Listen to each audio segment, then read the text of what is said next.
And we're live. Fantastic. Hello, everyone. Welcome to episode 2 of the Hall of Gamers podcast. This week, I'm joined by my co-host in action, Cameron. Hey. Yeah. Cool.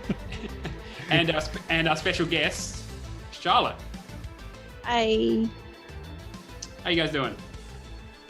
Yeah, not the best, but life's life. Shut up, Cameron. I'm brutally honest. I was just being polite, all right? Shut up. Charlotte, how Like are you? anybody cares. Yeah, exactly. I mean, like, we've all had a bad day, so I have to Yeah. work a full weekend this weekend, so Yeah, no, it's bullshit. yeah. But you know what? It's Friday night, and we get to do a fun podcast, and that's all that matters. Exactly. You've also gotten me in button-up mode. This is probably the nicest I'm ever going to dress on the podcast because I had to come from a social engagement to do this. So you guys are very, very lucky. You're saying you're under-delivering? You're not going to provide us with a tuxedo?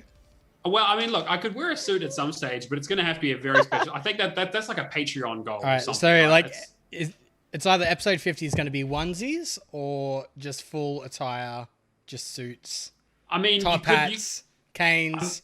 I mean, like, hey, if we're gonna do the onesie thing, we could do a tuxedo style onesie. Like, I could pull that off.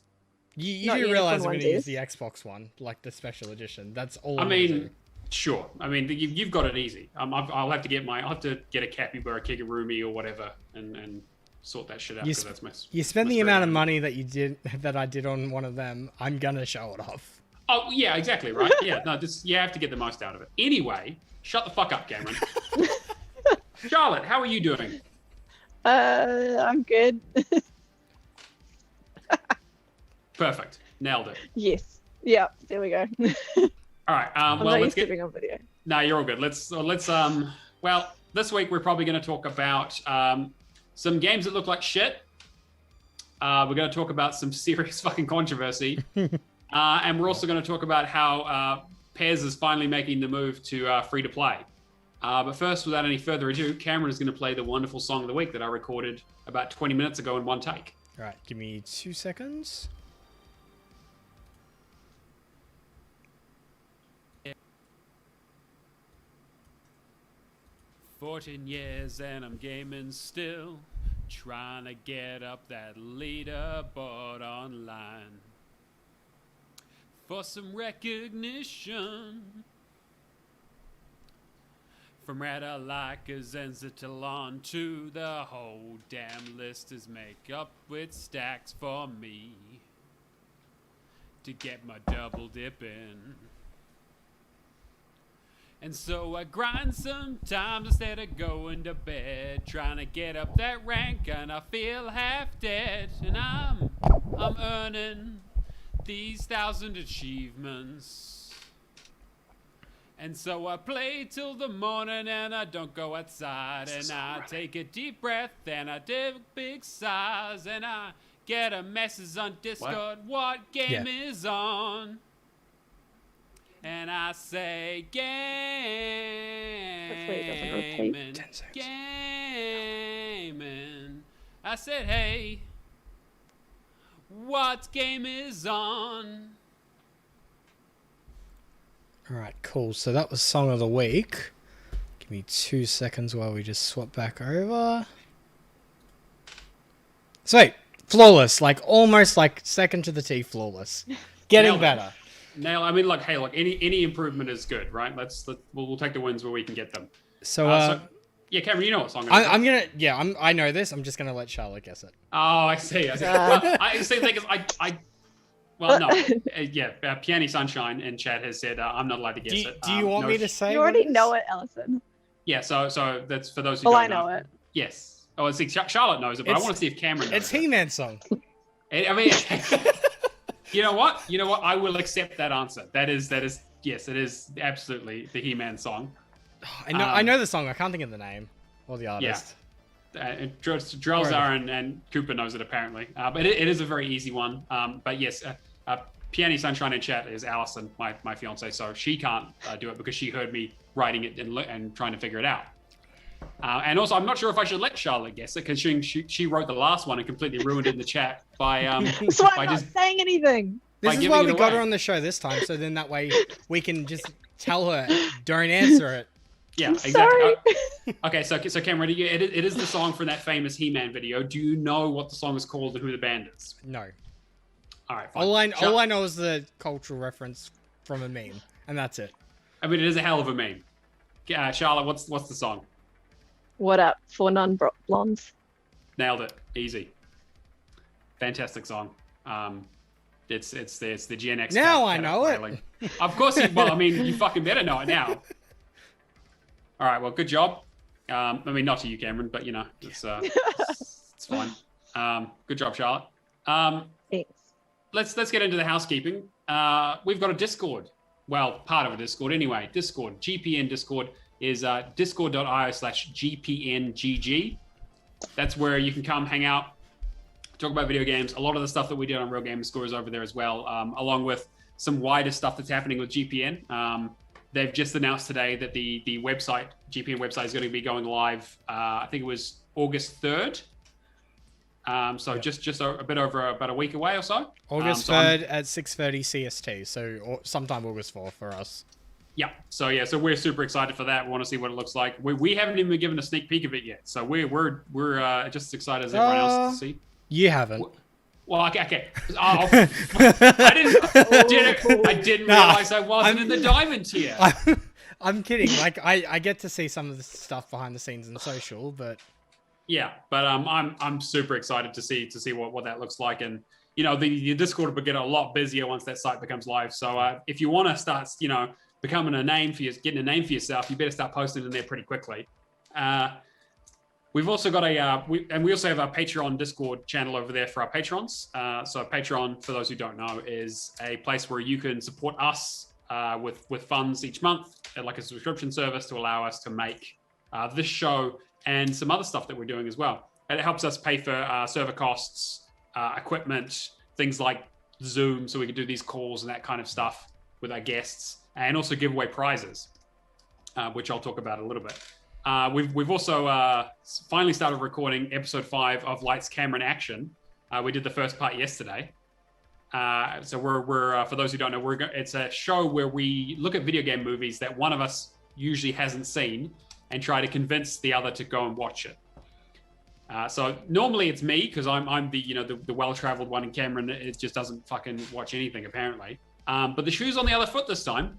Cameron's a huge fan of this movie. Apparently, he just loves it. Like it's in his top 10. I watched it once at the cinemas back in 2016. Jeez. I mean, you paid money for it, so yeah. So we're going to be watching Assassin's Creed. We've done our first bit where we talk a little bit about the game itself and the series. I'm going to watch it. We're going to watch it this weekend, and then we'll do our second part and release that. We're looking to do those roughly one or two times a month, depending on how our time permits.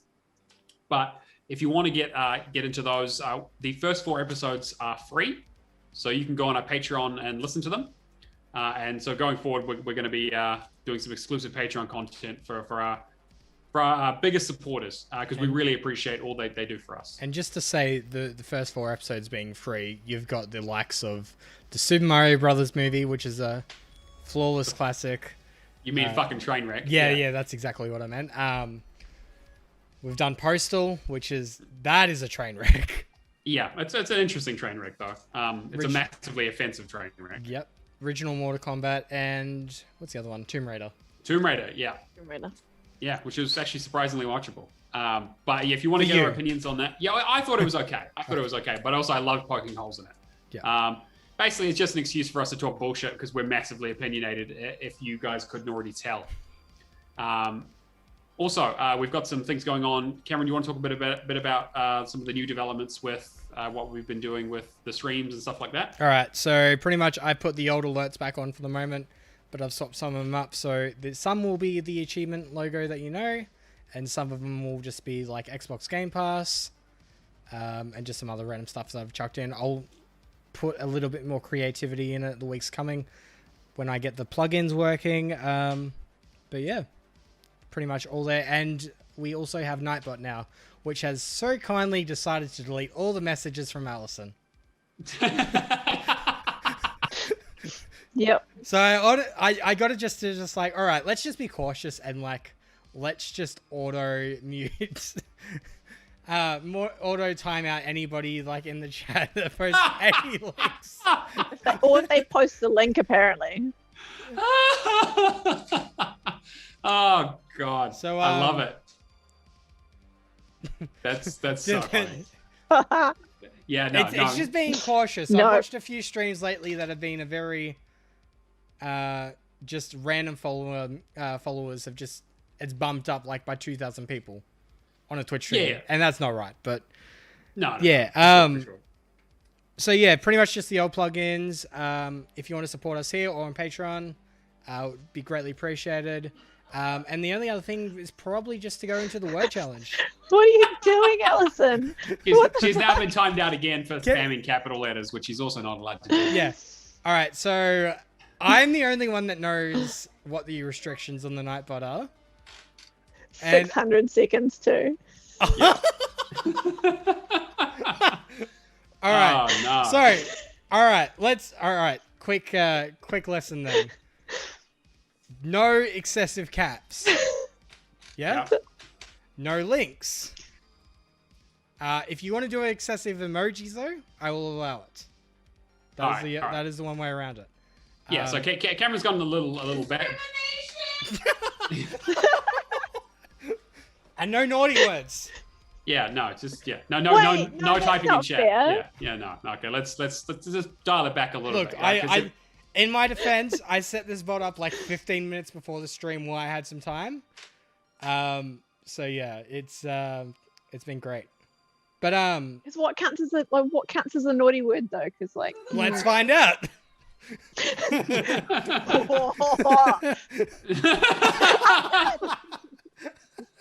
Oh God. All right, adding that one to the list. Okay. I mean, look. You got an Aussie on the podcast. It obviously knows the right words to. Oh God, the pip. And now Cooper's just doxing me. What the fuck is this? So yeah, no. for people, you guys really need to start watching this show live because it's a lot more fun when you've got chat involved. Okay. Yep. Yes. So let's get into the word challenge. So the word challenge is basically I've picked a game that's relatively obscure, and each week I'm going to give a clue, or each couple of weeks, depending on how many people guess it. This week I'm going to give a clue. If you get it, you win $10. If you don't get it, the next week, every time there's a new clue, it increases by another $10 until it reaches 40. In which case, I'm basically giving it away, and it'll be the first person who listens to the episode and types it. We have a channel on our Discord that's called Word Challenge. You go in there and type in the name of the game. It has to be the exact name and spelling. I will say that probably the easiest way to do it is to get a copy and paste it from TA, because that's pretty much what I did. So there is a little bit of a clue there that it is a game with achievements in it. But the previous clue, and I was thinking about putting the clue on the Discord, but I think people need to listen to the episode and remember them. Yeah, don't make it too easy. Yeah. So last week's clue was that it was a game that the clue was music. And I'm not going to elaborate. Say, I'll put the brakes on you right there, buddy. No, I'm not elaborating. Because that was a long clue. Yeah, the clue is music. Yeah. The second clue is it's a licensed property. So take what you will. But I'm just thinking how warm I was with my guess then. Yeah, no, okay, so we'll see how it goes. But okay, so it's a licensed property and it has music. Which, I mean, hey, most licensed properties have some sort of music in them. So not a major clue, but yeah, I've seen some guesses in there. That knocks it back to like every licensed game ever. Yeah, so for example, except for all the ones that Kirby plays. Yes, exactly. So yeah, because he plays them on mute. So Kiku in chat has put Hannah Montana the game. Not the correct answer. That was the test one that I put in there for last time. That you left on. Yeah, I thought the GIF was funny. That would be a great guess because it's there has its music involved in it, and it's a licensed property. But okay, so put your guesses in the Discord. It is on slow mode, so you can only post one guess. I think it's like every hour or so, just so there isn't too much spamming. And make sure you only do one guess per post, otherwise the bot won't recognize it. Yeah. again, this is a little bit of a test because it's the first time I've set it up, so I'm hoping it fucking works, but we'll see how it goes. We'll keep Hannah an eye on Montana- the chat anyway, just to make sure. Yeah, exactly. We'll be if it doesn't work, I'll pop it manually. Yeah. All right. So with that out of the way, let's get into talking to our guest here, Charlotte. How's it going, Charlotte? You've asked me that question already. No, I know, but you didn't give it. I gave you some time to think about it because you didn't give me a fucking answer. Okay, fine. Well, like, it's good. I've been gaming not as much this week, but Oh, perfect. like, Great time to have you yeah, on. Great time to have guests I on is know. the weeks that they decide to not game at all. well, I've been busy. I work 40 hours a week, so I don't really have time to. God, and now you're just Like- attacking me. I'm joking. Sorry. Oh my god. All right. Well, let's talk a bit about your gaming history here, Charlotte. Okay. So, where'd you start with gaming? Like, did you have what's your history? What was your first console? What were the first games you played? I'm a PC gamer, basically. Oh, okay. Like, all right. well, that's where I started. My mum has always had a PC. Like, we've always had a computer in the house, like, growing up. And I started playing on MS-DOS, playing Commander Keen and Curse of Monkey Island and Boppin', but no one seems to know what that game is. But it was Boppin'? amazing. Boppin'. All I'm thinking is Like- Bop It, and that's clearly not it. Yeah, no. No, it's these two little guys and they're twins apparently, but they have triangle heads and they have to match. You have to match up gems, and the gems like ping off walls and stuff. And it's like kind of puzzle, but gemstones involved. Okay. Yeah, I used to love it. It was fun. So you played a lot of Commander that. Keen. Commander Yeah. Keen was great. Yeah. And Monkey Island is an all-time favorite of mine. Yeah. I'm a big fan of the old point and clicks. Telling someone they fight like a cow is just one of those things that's just ingrained in my brain. I feel in a total league because the first PC games I was playing was Pajama Sam and bloody what was the other one with the Putt Adventures? Oh my god, no. Oh my, yeah, okay, no, that's. Hey, look, if you're learning anything from a video game, I don't know if that counts. You know, educational games are kind of like, I don't know. Like, you know, I played a lot of Number Munches was the old one and that sort of stuff. Knowledge Munches back in the day. Like Cool Mavis, Math. the typing. Coolmathgames.com. Yeah. Cool Math, exactly. Yep. Okay, so you got a little bit of a history with video games. Yep. You recently started gaming on the Xbox. Yes. So how did that come about? Like at the start of the year, I was on PlayStation. I had a PlayStation 3. And then there was the house fire and I lost everything. And yep. So then in April, my friend sent me a message and was like, oh my God, Xbox is back. I know you've been talking about it. And I went, shit. Oh no. And I'm pretty sure, like I messaged Matt and I was like, do I do it? And I messaged like two other people. I was like, do I buy the Series X? And they went, just do it. I'm like, Yeah. Okay. Spoil yourself. Yeah. Waited 2 days, I got mean- it on a Saturday. Look, we had two options. It was commit our life to like this bloody competition for like 3 weeks to win one, or just buy one. Yeah, it was going to happen either way, to be fair. Yeah. I mean, the hoodie that doesn't fit and the trophy that was wonky, you know, was also there. But Oh, you complain about it so much that you got two. So who really lost Yeah. that in the end? That's true. And even when you put them next to each other, it's so hard to tell which one's the broken one and which one isn't. Oh dear.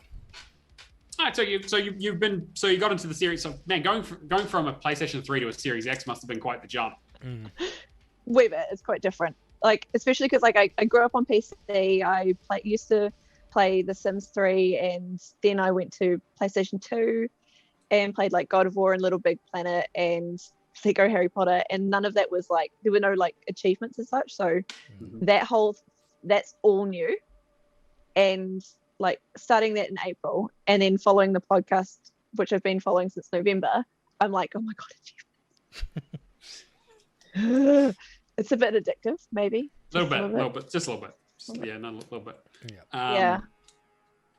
Just a little bit. Just But so, we okay, wouldn't know anything about that though. No, nothing at all. Are you enjoying it though? Yeah, 100%. Like, probably one of the better things to have happened this year. yeah, like, so since April to now, I've got 16,000 gamer score already.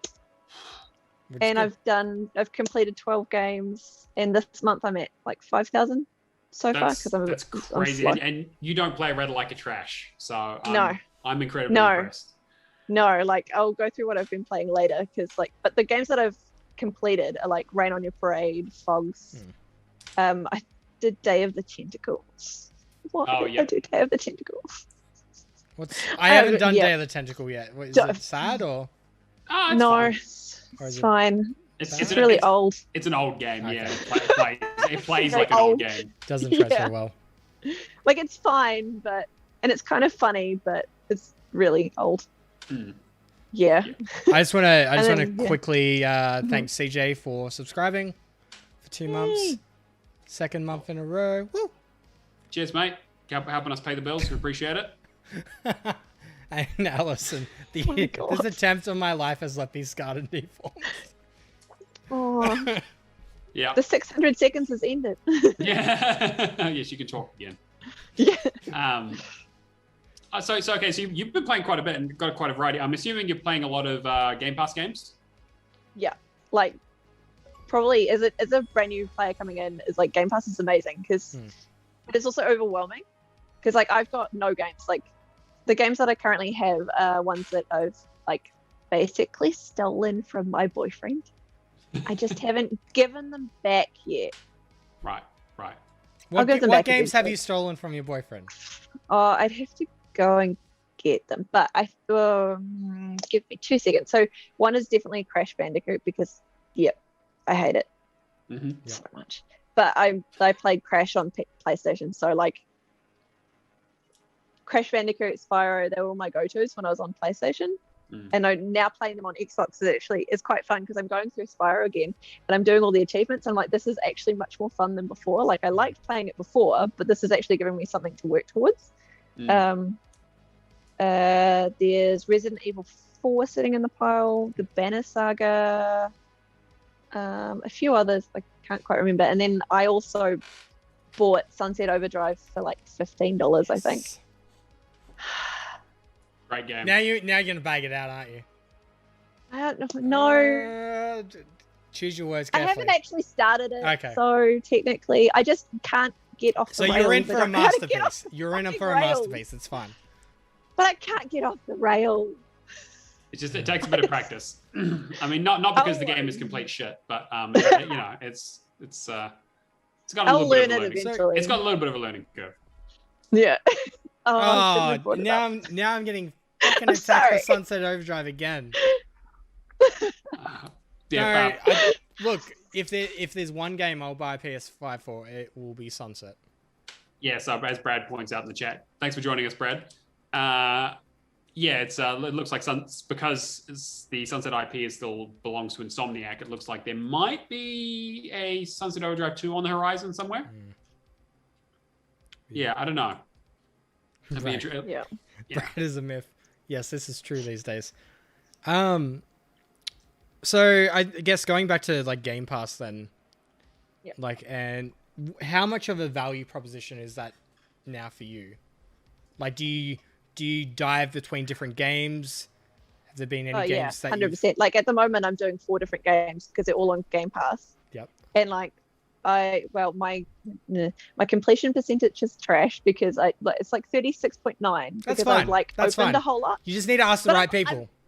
Yeah, okay. But like I know I'm being judged for it because I've already been judged already for it. So that's okay. You be friends with me. It's fine. We won't listen to these crazy people. You see, I think the difference is that Charlotte is trying to get hers up, and you just keep driving yours fucking down. There's a big fucking I told you, difference. Milky Bars is like a legend in the community to me. Like, what's he at? Like 5%? Yeah, something like that. Yeah. 5% completion. He should have won Game Pass. It's kind of scary. He's got the 5%. I don't like that. Just play games. Thank you. Well, I basically do, but I'm also like I still want to complete them because I like seeing the 100%. That's the interesting thing. Are you finding like when you complete a game, like disregarding achievements, are you finding yourself hooked to go back and get the full completion? Or is it pretty much just a, hey, I've done the game, I'm not going to grind the next 100 mob kills or whatever it may be? It depends on the game, because like at the moment I'm playing, I normally play puzzle games. Yep. Or roguelites. Like I like Hades. I'm so waiting for Hades, because that's the other thing. I have a Switch, and like it's a new Switch now because I had to replace it after the fire. But the old Switch, I had like 600 hours on Animal Crossing. I had completed Let's Go Eevee. I'd done Pokemon Shield. I had started The Witcher, And they don't have cloud saves, do they? They didn't. They didn't when I had it. Like when the fire happened in January, nothing was saved. So basically, that's my struggle now, and that's why I'm actually enjoying being on my Xbox, my Series X, because everything's there and I'm starting fresh anyway. So I'm struggling to go back to my Switch because I have to start everything from scratch. I haven't even got out of the first 10 days on my Animal Crossing yet, and I'm like, I've had it since February, my new Switch. But I just can't get that 600 hours again because that was all lockdown hours. I know personal experience for me, like going back to a game where the save has corrupted or anything, I just can't do it for the most part. It's not fun.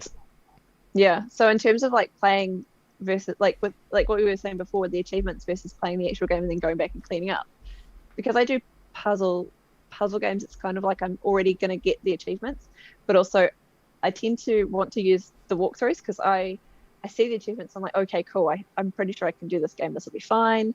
And then I'll go through the walkthrough and then I'm like, okay, done. Yeah. So I tend to get the completion anyway. I prefer to go through and do a walkthrough with the game, unless it's like Control I'm doing completely no walkthrough. I'm just playing it. And then I'll probably will want to go back through and complete it and get all of the achievements out the way. But it depends on the game. Like, for the most part, I tend to use walkthrough, so I'm probably going to get the completions anyway. Yeah. That's just how I play games. I prefer to do it with something that I'm reading, and then I'm like, okay, that's my next step. That's my next. Yeah. Yeah, like the last thing you want to do is waste a lot of time with missables and stuff like that. Like, I totally understand that feeling. Yeah, I don't want to miss anything. That's why I'm a Ravenclaw. What would you say do my research. What would you say has been your favorite game so far on the Series X? Oh, okay. I'm really loving River City Girls. Like, it's so cool because it's funny and I like the art style and things like that as well. But favorite game is a little bit tricky because I'm still like going through heaps of them. Yep. Yeah. I like Control. Pogs is pretty fun, although the glitching was a bit annoying. You're crazy, but anyway. Fogs is great. We had a great time. Yeah, Charlotte and I ran through Fogs, and it was a hilarious experience. It was fun. It was a hilarious fucking mess, and I had a great time. Yeah, it was great. Like, that was quite fun because you can do it like co-op online, and I don't really play games with other people. I'm that kind of solo player, so I tend to pick games that I'm like, like Spyro, I'll just go and do it on my own. Or like I'm playing Yes to Grace as well at the moment. I think my favorite game at the moment is River City Girls. I really like it. Yeah. Like, it's so much fun because it's like a fighter and I don't have to think too much. And aside from the boss fights, which I'm not good at because I'm not good at strategy. I know what I'm good at and I know what I'm not good at. So takes practice. Yeah, I'm getting there. I get better each time. Like, I was doing the Tourist last night because I want to get that completed before it leaves Game Pass. And like, I'll probably finish it tonight, but the mines didn't kept having to redo each level, but it was fine. Like, it was much more fun doing it that way because then I'd learn each time I do one. I love that but game. I'm really excited for Hades. Such a bite-sized piece game, like just to do in a night. But yeah, Hades, I am so bloody keen for Hades. I want to get Death's Door done before it hits Game Pass. Yeah, I'm probably going to do the same. The next 2 months, though, are just crazy in terms of gaming. Like, I've got too much on my plate. Yeah, we're getting out of the dog days of summer and into actually some big releases. Or it's Madden comes out in August, and that's when they bring out the horn, and all the games suddenly appear out of nowhere, and you just swarmed with the early holiday releases. So I guess it's going to be a big, busy couple of months. Out of the games coming to Game Pass, we obviously know that you're interested in Hades. how do any of the other major titles like seem to you, like Psychonauts 2 or Flight Sim?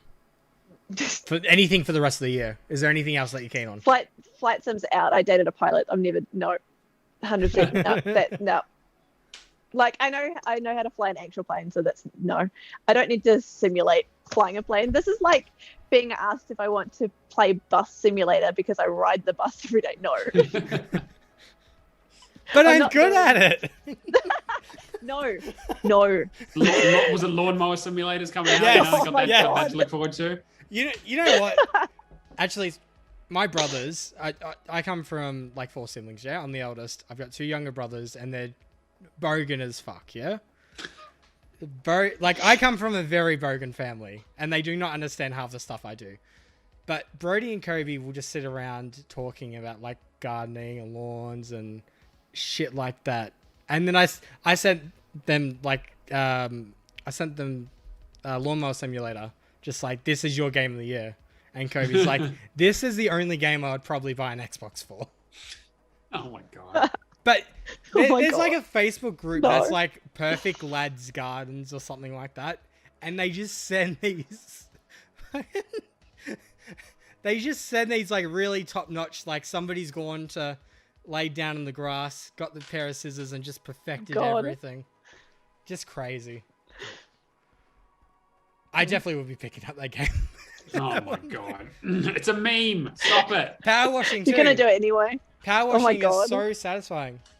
Oh god. Actually doing proper power washing though, not simulating in a game. Like proper power washing is cool. Anyway. I love the tangent because like there was a question at the start. The question is, do you like simulation games? That's it. No. Good. I mean, apart from The Sims, but The Sims 3, not The Sims 4, because The Sims 4 can get fucked. Thank you. On that. I'm with you on that. Yeah. The Sims 3 is where it's at. Is there anything else coming out from Game Pass that you're interested in, or anything that's currently on Game Pass that you got your eye on? Kind of like I'm sort of like Hades has kind of consumed me right now because I'm just because I've done it on the Switch and I already did like I think I've had 5 full run throughs on the Switch and before I got my Series S, why I keep saying that, and then now I'm waiting for it on the Xbox because I don't play my Switch. So I'm like, as soon as I've got it, then I'll be able to like do my runs again. And I'm like, okay, I'm going to play it differently this time because now I know what I'm doing. Like and achievements. Yeah, and achievements. Yeah, exactly. And I've seen the achievement list and I'm like, actually, that's all fine. I can do all of that. It'll take me time, but I'll do it all. Looks pretty reasonable. It's not going to be another mine. 200 hour plus. No. Yeah. But like you could keep playing it. I think that's the cool thing about it. Even if like you did finish all the achievements, you can just keep going. Because it's like I didn't really get bored until it started getting into really laggy full long runs and it'll take me like an hour to do some of them, but like I changed my strategy of how I was playing when I was playing it on the Switch because my flatmates were watching a YouTuber who'd done a speed run of it from scratch, like nothing, no extras, nothing, and he did it in 25 minutes. I was like, holy shit, how did he do that? What the fuck? So then I went and did it and I did it in 29 minutes. and it was my first run through and I hadn't made it through the full run before that. And I was like, oh, okay. Get the good old speed runner strats. Yeah. Yeah, I just basically copied and just mashed buttons. It worked. That's how all games are, isn't it? Like that's what I've been doing. When you boil it down, Yeah. But aside from that, like Psychonauts looks good. There's probably a few. I like the idea of, is it party animals? Oh yeah, party animals. Yeah. Because I think that's funny. And there's a unicorn. I love unicorns. You should check out Gang Beasts. So that's the other one that I need to look at as well. Yeah, but then I also need to have friends that will play with me online. So that I don't have yet. So. Well, we got a big community. I'm sure there'll be plenty of people who will be happy to play with you. I'll probably jump in there as well because I need to do Gang Beasts at least. Okay. All right. Well, thank you for joining us, Charlotte. Welcome. Let's let's get into some of the news. Cameron, what have you found for us this week? And by found, I mean what have we already definitely talked about? Because like, how could you miss some of this stuff? What do I start with? Let's start with the 2K thing. 2K. All right. So I came across this on Twitter the other day, basically because everybody was up in arms before the whole Activision Blizzard stuff about an article that Kotaku had posted. Good old Kotaku and their baity, flaming titles, yeah? I mean, they're no stranger to clickbait, and look, fair play to them. It's how you get views in the games journalism business. I understand that. Like, I mean, I work in marketing. I get the hustle, even if I don't agree with it. But it looks like they might have crossed the line a little bit with this one. Yeah. So the original, we're not really going to talk about the article itself, but just how they've presented the titles and I guess the negativity surrounding it. So the original title was 2K game.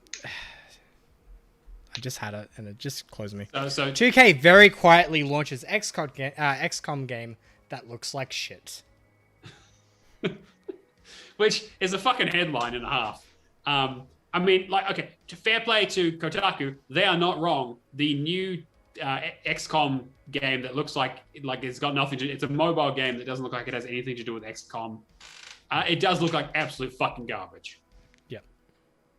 So I will give them that. Like, it is a technically accurate title. But can I just say that the title that they changed it to after is a lot more satisfying. 2K launch XCOM game that looks nothing like XCOM. See, I think that's more accurate. Yeah. So there's been a real culture of, well, this exploded basically and really started a lot of conversation about, okay, where is the line around like giving an opinion on something in a title versus expanding on it? Like, how much is context involved? Should you be able to say something is shit like in a headline? I don't know, Cameron. What do you? Well, with their update, they posted this post and its headline have been edited to reflect that soft launches are common in the mobile space and not reflective of the quality of the game itself. Yes. So, context. Yeah. So giving context. Personally, I don't think it's ever reasonable to use a title like that, because somewhere someone's put their hard work into this, whether or not it hasn't come off.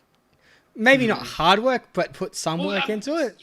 Yeah, I mean, we've talked about it in the past where it's like, just because a game is shit doesn't mean people didn't work hard on it, right? Like, games are an amalgamation of hundreds of thousands of hours, depending on the studio, and hundreds of people sometimes.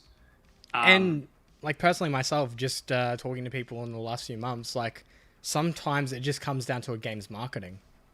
Yeah. Like, you could have one of the best looking games out there, but if nobody knows about it, then nobody's going to pick it up. Yeah.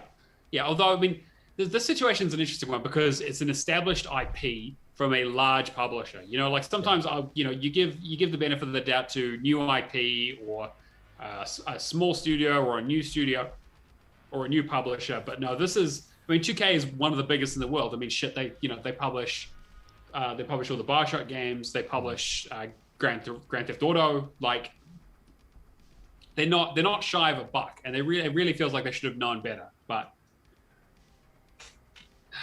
yeah, I don't know. It's I'm kind of with you in terms of it's definitely not it's not polite, right? Yeah. But, yeah, I don't know. I think yeah. I think Kotaku need to stop with these. Like, it's not the first time. That's the problem. Sure. Yeah, this is true. This has sort of brought back a lot of people being like, "Hey, look at the receipts. Here's all the clickbaity, flame bait stuff that they've posted in the past." No. That's really just really not helping the conversation. Got too much negativity in the industry as it is. Yeah, I suppose that's true. And like, I'm not going to say that we're not guilty of that, right? Like, I mean, it's like last week we came in here and shadowed over Cyberpunk, because it was hilarious. I think Cyberpunk is justified though, just because they knew what they were doing, and it was like, hey, we're just gonna try and pull the wool over your eyes. Wait, like, how are you seeing through our bullshit? Like, Like, no, this is all magic. Smoke and mirrors. Buy the game. Yeah, Nothing to see here. Exactly. And it's not like we called episode 1, Hall of Gamers episode 1, Cyberpunk is the worst fucking piece of shit I've ever seen, and if you buy it, you're a fucking idiot. Right? Cyberpunk. Yeah, exactly. Cyberpunk. Yeah, pretty sure we use that in one of our RGS titles. I don't know, Charlotte. What do you think? I mean, like you haven't been in the gaming space for a huge amount of time, but I mean, I imagine you've probably seen, and you followed RGS and Hall of Gamers, and you've been part of the community for a long time. Like, do you agree with Cameron's sort of idea, thought that there's too much negativity in the space and that it's all kind of clickbaity and bullshit? I guess it depends on where you're getting your news from, because like some places, but like when I'm on the Discords, I don't see too much of it because it's like Discord's usually fine, or I just ignore it. But like it really depends on where you're getting your news from, because I get it through Facebook and stuff like that, and most of it's like neutral, I'd say. There's not really that like either way, like but like there's no need to be that negative about something, like unless it's like bad news, like if you're getting at least some sort of news, even if it's like negative, maybe still like going and looking at it. It's possible to have a civil conversation without getting into those kind of statements. Well, like it's an inflammatory statement, right? Like they knew what they were doing when they did it. This wasn't like, oh, whoops. They were like, no. This is going to generate some fucking. This is going to get some buzz, yeah. Yeah, people are going to click on this, because the thing is, if you come out and say, hey, 2K has released a mobile XCOM, a mobile game with the XCOM license on it, and it's this, and it doesn't look very good. Like, people are going to be like, oh, that sucks, whatever. Like, they might click it to be curious about how bad it looks. But if you come out and say the game is shit, like, probably not going to play it. Yeah, exactly. I mean, I have an example of this because I actually asked about Dark Alliance, right? Yes. I was like, oh my god, D&D game. I play D&D in actual real life. Surely a D&D game like would be fun to do. And then I asked if it would be worth it, and I was sent a YouTube video of a review that basically shat all over it. It was like, this is the worst fucking game. And I went, I can never touch a game. Ever. Yeah. Yeah, I mean, and it wasn't wrong, right? Like, the reviews kind of, I mean, again, I haven't played through it myself because I saw that video and I saw the sort of scuttlebutt around the game itself and decided that it wasn't worth the time or the effort. But like, that's a little bit different, right? Because I think that YouTube, I don't know, there's the discussion around like what responsibility journalists, quote unquote, have to this stuff around being, upfront and honest and giving things a fair shake, as opposed to YouTube celebrities or influencers, which I guess technically we fall into that category, which is fucking disgusting. Slowly and surely, I'm turning Matt into an influencer. You'll get sponsorship deals soon. Yeah, I know, right? I'm going to start talking about dick pills and shit. Oh my god. More than I already do.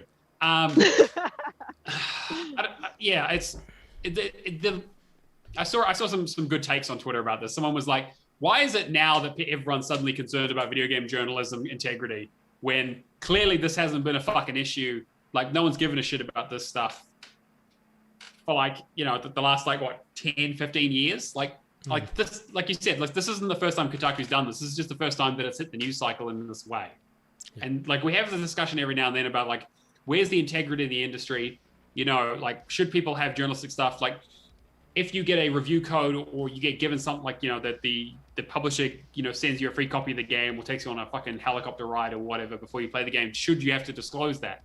And, in any real journalism, you'd be like, absolutely you need to disclose that, because that, that could potentially taint your view of the game. Like, they're trying to twist you to make you give it a more favorable thing by having favorable associations with it.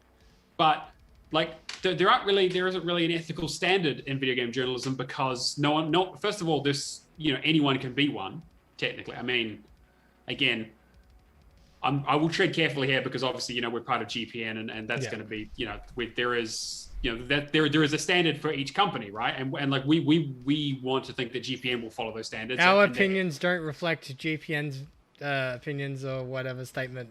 So, exactly.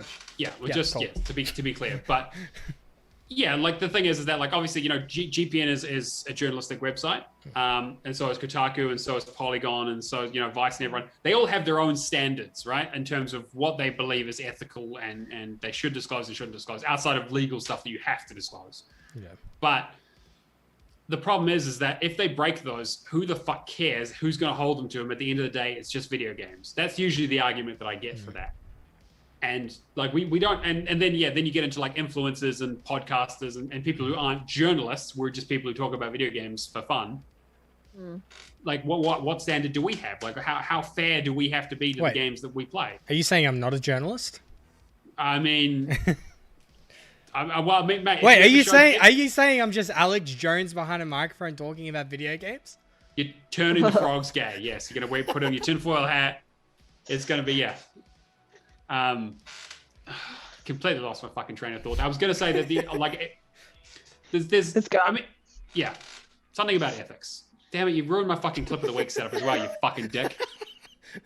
I've got to get an Alex Jones comment in every single episode of the podcast now. That's Jesus. I'm joking. Yeah. Unbelievable. But it's like, you got to have ethics to be a journalist, apparently. That's the thing. Like, you'd hope so. Well, you would hope so, which is why you're definitely not one. But yeah, I guess it's a loaded question, right? Because it's like, who decides what the ethics are? Do they need to, do we need to have video game journalism school? I don't know. Watch Citizen Kane, people. Yeah. Watch Citizen Kane. It's such a not even just like video games, but like the entertainment, I guess, sector in general. Sure. Yeah. Like who holds, who gets held accountable for that kind of stuff? Which is beautiful transition. Future Police. Mm-hmm. What was that?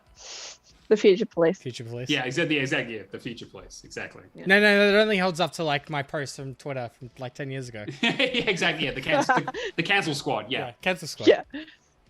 But I think there's a beautiful transition to our next story. If you want to take it, Matt.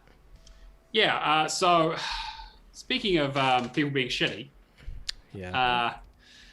okay, not just shitty, like really fucking piece of shit scum. Yeah, not like shitty, haha, like they're doing bad business practices. Like no, this is fucking people being absolute scumbags. So I will put the joking aside a little bit for this because this is truly fucked up. I will just So as Brad alluded to in the chat, yes, we are going to talk a little bit about the Activision-Blizzard controversy. They've been sued by California over allegations of quote unquote frat boy culture and sexual harassment. Now, before we get into it, this is the kind of thing that we've seen a little bit of before in the past. We've talked about this. I just want to add too, like before you get into it, I want to say trigger warnings too, just in case anybody does need them. Yeah. Yes, we will try to skirt around some of the stuff, and I don't think we're not going to go into too much detail because there's too fucking much of it to have to go through. Like it's really fucked how much there is of this. But we've talked about similar stuff to this with the Ubisoft stuff from was that last year? Yeah, it was December last year. Yeah. Yeah, and the fact that like it's just the video game industry, and I don't know. This is hard to talk about, but basically okay.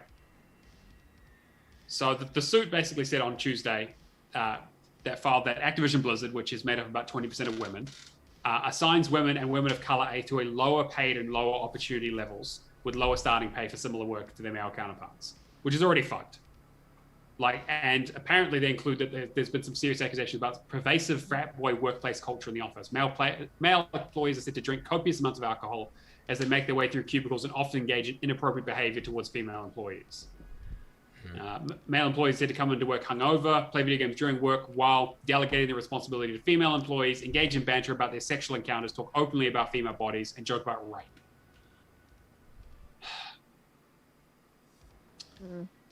So one of the lawsuit in particular cites a really, really horrific incident where a female employee who was already subject to some intense sexual harassment at the company committed suicide while on a work trip. with a work trip with a male supervisor who allegedly brought inappropriate and sexual items with him on that trip. So basically, the lawsuit is saying that they want an injunction against Activision Blizzard to comply with workplace practices and protections, as well as delivering the unpaid wages, pay adjustments, back pay, and lost wages and benefits to all the female employees who have missed out on this stuff. So again, this is so the Ubisoft stuff we've talked about in the past has been really fucked, but this is this really proves that it's so pervasive in the industry. Activision Blizzard is one of the largest companies in this industry, one of the biggest players who's outside of the console manufacturers, in terms of third party, there is no one bigger than them. They have some of the biggest titles under the belt. And we've heard that their culture has been fucked for ages. I mean, Bobby Kotick has been, their CEO has been named the most overpaid CEO for almost a decade. It's crazy. And here you hear horror stories around video game development in general. We talk about crunch. We talk about we talk about this kind of stuff where it's women and minorities being paid less, and a lot of equality. It's a real lack of equality and equity. Especially in places like, I think the other one I remember is the whole riot controversy, where they had a big walkout and it was just unbelievable. But these stories just keep coming up. This isn't just some bad apples being oh, this company's not great to work for. It's anywhere in the fucking industry that you go, you start running into these stories. You hear horror stories, and most of those horror stories you hear from cis white males talking about how rough it is to work in that industry. Can you imagine what it would be like if you talk to anyone outside of that? If you talk to women and minorities about this stuff, it's fucking insane. And the cherry on the fucking top of this was Blizzard's statement. Do you want me to read it? Yeah, can you read that statement? Yeah. I couldn't fucking believe it. It's so tone deaf. We value diversity and strive to foster a workplace that offers inclusivity for everyone. There is no place in our company or industry or any industry for sexual misconduct or harassment of any kind. We take every allegation seriously and investigate all claims. In cases related to misconduct, action was taken to address the issue. The DFEH, which is the California Department of Fair Employment and Housing, just to quickly go into that, includes disordered and in many cases false descriptions of Blizzard's past. We have been extremely cooperative with the DFEH throughout their investigation, including providing them with extensive data and ample documentation, but they refused to inform us what issues they perceived. They are required by law to adequately investigate and to have good faith discussions with us to better understand and to help resolve any claims or concerns before going to litigation, but they failed to do so. Instead, they rushed to file an inaccurate complaint as we will demonstrate in court. We are sickened by the reprehensible conduct of the DFEH to drag into the complaint the tragic suicide of an employee whose passing has no bearing whatsoever on this case and with no regard for a grieving family. While we find this behaviour to be disgraceful and unprofessional, it is unfortunately an example of how they have conducted themselves throughout the course of their investigation. It is this type of irresponsible behaviour from unaccountable state bureaucrats that are driving many of the state's best businesses out of California. I could keep going, but I'm just going to paraphrase the end. We are confident in our ability to demonstrate our practices as an equal opportunity employer that fosters a supportive, diverse, and inclusive workplace for all people, and we're committed to continuing this effort in years to come. It is a shame that the DFEH did not want to engage with us on what they thought they were seeing in the investigation. And I mean, to say how much of a load of crock of bullshit that is you need to have one look at Twitter and support everybody that's coming forward, and which is incredibly hard to do when this is people's livelihoods. This is people's life work. Yeah, that's always the thing, is that America especially has shown that being a whistleblower is a fucking, that's pretty rough. And Tarragon in chat points out that they basically copied the statement from Ubisoft, and it's it's very, very similar. It's very boilerplate. But just the part that really got me was we have strengthened our commitment to diversity, equality, and inclusion to combine our employee networks at a global level to provide additional support. Employees must undergo... How though? How? Like, what in that statement says how they're doing that? And the fact that they say, oh, like it is the type of irresponsible behavior from unaccountable state bureaucrats that are driving many out of the state best businesses out of California. What kind of fucking bullshit charged political shit is that? Like they're literally talking about someone who died, someone who killed themselves, and they're like, oh well, this company's, they're being bureaucratic, and essentially, and like Tarragon says, basically it's a veiled threat of saying, well, we'll take the company elsewhere if you keep litigating against us instead of perhaps facing actual consequences. 100%.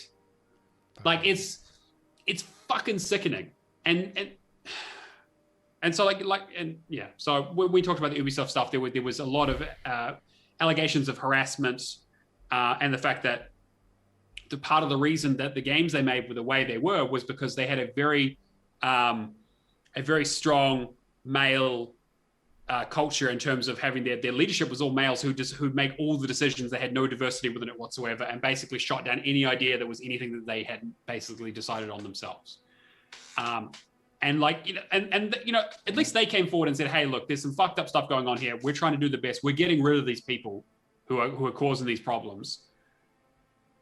And there's an argument to be made that Yves Guillemot, their CEO, was saying, hey, I'm going to be leading this team to weed out these people. And, people were like, well, I mean, like, it's not like he wasn't implicated in at least knowing about a lot of that stuff. So, the rot potentially goes all the way to the top. But in this case, they're not even, they're basically saying, oh yeah, no, none of it's true. It's all, you're just being gaslit. None of it's true. Nothing's happened. It's hugely dismissive. Like, there's no culpability in there anymore. And like, I get it, because if you admit any kind of culpability, there's potential for liability in terms of from a legal perspective. But but that's just how they are, right? Like, it's like Activision Blizzard have been scumbags forever, and I don't think that anything is going to change. But it's just so fucking brazen that I could not believe the statement when I read it. Like, there were so many better ways they could have couched this and spun it, but they just do not give a shit. 100% just put it on somebody else and just try and move on. That's exactly what they're fucking trying to do. Yeah, no culpability, nothing. Like I was amazed by how brazen it was. Yeah. Well, that's riled me up. Yeah, that's we were going into planning the podcast a couple of days ago, just being like, well, this 2K thing is going to be a bit of a laugh, and then we'll this have a bit of drops discussion. in. This fucking Yeah. And we definitely wanted to cover it because just there's so much to unpack there. Exactly. And it's not like Activision Blizzard haven't had controversies before. Again, Tarragon mentions good old Bobby Kotick. He got $30 million bonus after firing 1,000 staff. After it's like they've been having issues of all kinds forever. And to be fair, their games have been suffering for it as well. I mean, I know that's not even close to the most important thing here, but it's just terrible all around. And it's so hard to support a company like that. They have that too big to fail mindset. Basically, yeah. It's like they're like, well, we have all the Blizzard properties, and we have all of, we have Call of Duty. The hard thing is too, like you check Twitter, and it becomes a case of like, I'll see people that say, I don't want to support this anymore. This is absolutely despicable. They're not getting. I've uninstalled COD. I've uninstalled Overwatch. I'm wiping my hands of this company, of any support to them in the future, which is fair enough. But then you have also people that have been playing WoW, like ever since it came out, and they've put that monthly subscription in. They feel like they're invested, and they try and make I shouldn't say try. They make the argument that you can separate the art from the individuals, which I'm torn between both issues.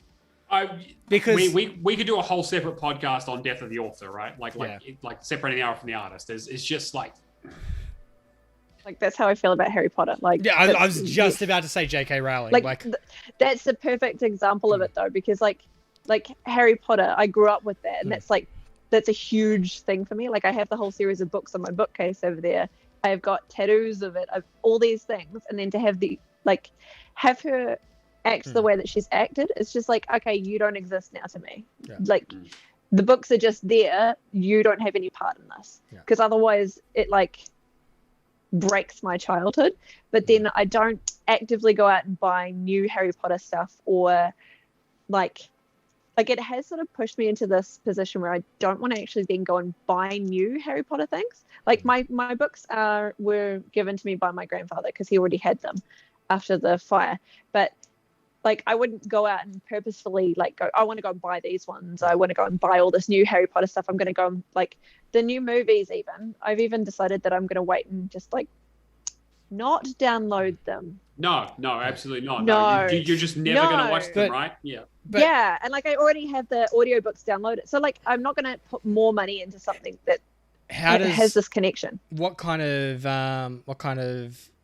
tipping point do you have then when you go from one author all the way down to hundreds and potentially thousands of authors working on one project? Yeah. So, because there will be the good guys that get fucked over by this as well.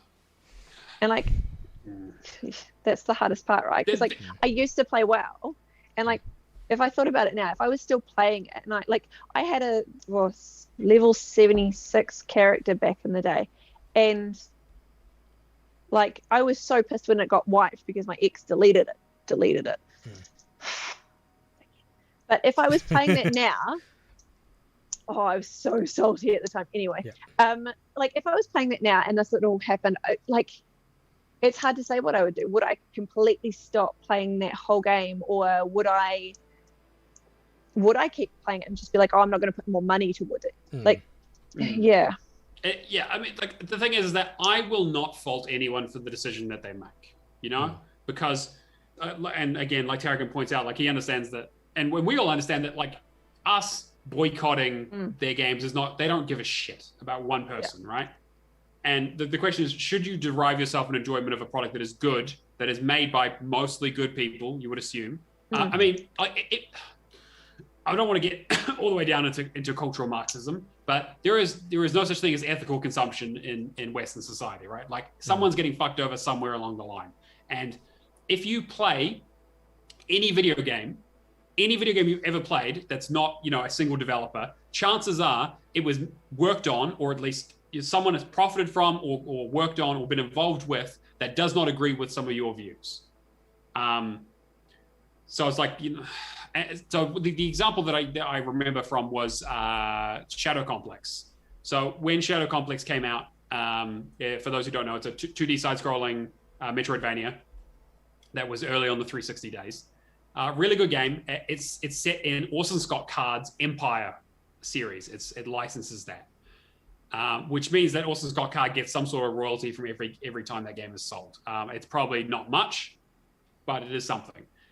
Orson Scott Card, also mostly known from creating the Ender's Game, is a massively outspoken anti-gay advocate. He's a Mormon, and basically he donates money to gay hate groups, basically. So the thing is that like, well, do you buy that game knowing that some 50 cents of your $10 purchase will go to Orson Scott Card, and he might donate that to some group that will use it to buy a crowbar to, you know, hurt somebody, you know, or some, again, that's an extreme example, but it's an impossible situation because there are a lot of people working on those games. And if someone said to me, I've thought about it and I just want to enjoy the game and not think about the politics, like, I don't agree with that, but I understand it. Like, I get it. Like you can't be outraged about all things at all times, and, you know, starving yourself to try and you know, like, it doesn't, if you know that it's not going to make a difference, I understand it. Like, I totally get it. I don't necessarily agree with it, but I get it. And just, making yourself miserable to try and hurt a corporation that doesn't give a fuck about you, that doesn't even know you exist. Yeah. Like who's that really helping? It's a symbolic thing, and I understand it if that's important to people, and I understand that it definitely is to a lot of people. But I'm not going to fault someone for saying, actually, you know, like, I don't want to support this. Like for example, you're saying like I don't want to support J.K. Rowling, and I don't want to buy any more of her stuff to give her any more money than I have. Totally fair. If you know, but I wouldn't. If someone came up to you and said, no, you should burn all the books that you have. Decry her on Twitter and all that shit, I'd be like, that's like, you can do that. But you not doing that doesn't make you a bad person. Yeah, the way I see it, like it's more of a, I just don't have any intention of actually going out and spending more money on it. I'm gonna still enjoy it for what it was, and I'm still gonna listen to my audiobooks because I listen to them every single night. I am still gonna enjoy being a fan of it. I'm just not going to I'm not going to put any more investment into it because it's not something that I want to support. But I don't do it because I want to be like, oh, we all need to do this. We all need to boycott it. It's more that I just don't have any interest in it, so I'm not going to. Yeah, and the more people that do that, yeah, exactly. And you have to be able to sleep at night. Yeah.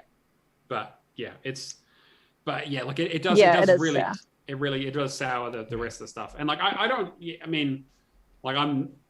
really buy games in general, so like in terms of Activision stuff, like it's fine. Like I'm not really involved in any of their series, but like StarCraft was one of my favorite games growing up. Like it was the game that got me into RTS. As bad as I am at it, like World of Warcraft, I used to play a little bit of as well. Just like it's really hard. But again, this is something it's not in a vacuum. This has been going on for a long time, and it's only gotten worse and worse. And like I've found myself not supporting those studios intentionally where I can, where it's reasonable. Yeah. And then Guitar Hero, exactly, the Guitar Hero series. Guitar Hero was huge for me as well. All right. We've been running for. Yeah. Do we want to just quickly? I was gonna say, do you want me to quickly go for the other two stories? No, I think let's just leave it there. I don't really want to. I don't think the other stories really hold. I mean, you can just quickly touch on them. Just, all right, quickly touch on them. So, soccer. We all love soccer, yeah? Or never heard of it. Soccer here, soccer in Australia and New Zealand, and not anywhere else in the world. I don't know why. PES decided to change their name to eFootball. Like, what bullshit is that? It should be clearly eSoccer. eSoccer, yeah. Yeah. Anyway, the biggest story here is essentially they're working towards a free-to-play model. Yeah, which I guess kind of makes sense, right? Because there's been many people have said, hey, why the fuck does FIFA and PES put out a new quote unquote game every year that's basically just a roster update with no real changes to the game itself? Insert sport game, change like backspace one of the or two, depending what year it is, of the title, and then just republish. Yeah, exactly. It's funny. It's funny that I saw this too when I think there was somebody reaching out to one of the other Xbox podcasts like a month ago saying like, what's the news? Like, what's Konami doing? Like, we haven't heard anything about PES. And then this came out. Yeah, they were like, yeah, there it is. They were just like, yeah. Finally. So they've decided to go to free play. I'm sure it's going to be disgustingly filled with microtransactions and loot boxes and all kinds of other horrific shit. But I mean, it kind of makes sense. Like free to play seems to be the way things are going. Games as a service. But yeah, I don't know. There's not really much else to say there. I'm interested to see if this is something that I don't see. I'm interested just to see if it's one and done. Yeah. Well, I mean, yeah, exactly. They're going to do a free to play 2022 version, or are they just going to be 2023? Are we going to get title updates? Are we going to... Yeah, like how are they going to do it? Yeah, it'll be interesting because I think that, are they going to do a soccer battle royale? 100 Ronaldos jump out of a plane? There's so many sports related battle royales. I think I was in a party like a few weeks ago and I'm just like, imagine this. Golf clubs, yeah? Yeah. It's essentially like golf, but you can just destroy each other with golf clubs if you feel like it. Yeah, sure. But golf club. Just aggressive golf club attitude. Yeah, there's golf battle royale. There's one hole in the middle, and you all have to keep McNulty. Hitting the ball into it, and then just basically bashing people over the head with it as they get close. It's kind of like the new Mario Golf game, actually. All right, so there's not much else to say that. And then the other story was going to be Tom Clancy's the Game, which is actually just X-Defiant, which is... Maybe the worst title I've heard in a long time. What the fuck is this game? Other than what looks like COD with a reskin.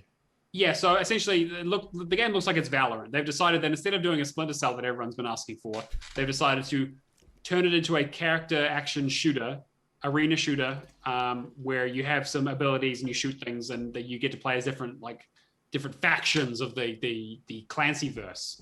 So you can be like, oh, I'm part of third echelon with my night vision goggles, or I'm part of the Ghost Recon squad, or part of the Rainbow Six squad, or Hawks, or whatever. I don't fucking know. Like part of the division with the shade tech stuff. It looks fine. I mean, it's going to be free to play. X Defiant is maybe the worst name I've ever heard for a video game. And they kind of have this. I don't really know what kind of tone the game is going to have. I know. I feel bad because these are my kind of games, and like I don't want to play it, which is worrying. That's a real fucking worry then. That's really not good. Person. Yeah. Like I know with this kind of game, I'm the target demographic. Yeah, well, they've said it's definitely not a battle royale. Like they were very clear to say that, like, hey, we tried that with Hyper. I can do more. I'm not just a one-trick pony. Thank you very much. Yeah, sure. Okay, sure. But like, I mean, like mechanically, it looks fine, but I just don't know who is asking for this, and it also feels like we've talked about it before, where it's like we had the MOBA trend where everyone jumped on the Dota and League of Legends and Heroes of New Earth and Dawnbreak and all that stuff, and then it was battle royales. And now apparently it's arena shooters. Like it's like, okay, well now we need to have a free to play shooter. Like it needs to be a big thing. And I don't know. It seems kind of strange. Like even was like Battlefield announced that they're doing their new Portals thing where you can play as different different types of the Battlefield universe against each other. Like it really feels like Ubisoft wasn't content in making Ubisoft the game where they conglomerate all of their series into one genre. They've decided to take the entire industry into a single genre. They've essentially created the singularity that will engulf all of us. And I'm surprised it was Ubisoft and not Fortnite. But yeah, it looks like Fortnite has had every fucking thing in it. They had Master Chief. They had Kratos and they tried for Samus. They tried for Samus. Yeah, tried for Samus. Didn't work out for them. But yeah, like it's so weird. Yeah. But I don't know. I mean, it's 100% not my kind of game, so I can't really talk too much about it. But they've got a beta. My favorite bit of news about it too is everybody prior 24 hours. Like even Valak just like, I'm so ready tomorrow to hear about not getting a Splinter Cell game. I mean, and they were right. They were right. They never do it, and they never will. Oh. All right. Let's get into what we've been playing then. I think that it's a pretty news-heavy week, so we'll just kind of walk through this stuff. Cameron, what have you been up to, mate? All right, so I made a friend this week. Oh, did you? Yeah, and it was all a catalyst from getting angry with Steven. Oh, okay. Right. Well, as opposed to Steven getting angry with you? Steven has no reason to get angry with me. I'm awesome. What are you talking about? Yeah, the questionable. Let's move on. Okay, yeah. Yeah, so essentially, I'm getting to the last few achievements in Halo MCC. Lies. You know it's true. You were driving me up the wall the other night. Are you playing it late? All right, I'm in my last level achievement, so I'm getting that Neo itch in the back of me going like, no, this game needs to be completed. Every single night when we have time, we need to be playing this game. There is no excuses. Mm-hmm. And then he's like, I'm not doing that level again with you. I'm like, it was only like an hour and 20 minutes. What are you talking about? Let's do it again. Yeah, so anyway, I apologize to Steven because I got a bit frustrated with him. And then he's like, it's all good. You started a 200-hour title update in my game. It's fine. It's karma. It's just karma. So anyway, I put a few posts out to people on TA just like trying to get anybody that wanted to do the 3-hour speedruns with me. And had no luck there, so I did an LFG. And I had one guy say, all right, I play Halo with a few buddies. I'm not the best at it, but let's get a group together. So there was, I think one of them was Angry Sam, and Dominator was the main guy that helped me. So from that, we decided to do Halo Reach on Legendary from the start and go through every level, cut about like 15 minutes off each of my missions, and got me the under 3-hour achievement on the first run through. So okay, so I'm just so I'm clear. So you're saying that that Dominator gave you a legendary reach around. That's what I'm gathering. That's exactly what I'm saying. Anyway. Okay. Make sure you clip that. 100%. Anyway. Oh yeah, I know when good content is done at my expense. That's fine. Anyway. You said it, mate, not me. Anyway. So I'm down to 14 achievements in Halo MCC. So good time for me to start it then. Yeah, exactly. So I did all the Halo 4 nights. I did 3 of the Halo Reach. I think I've done everything Reach now, and I've done one of the multiplayer updates.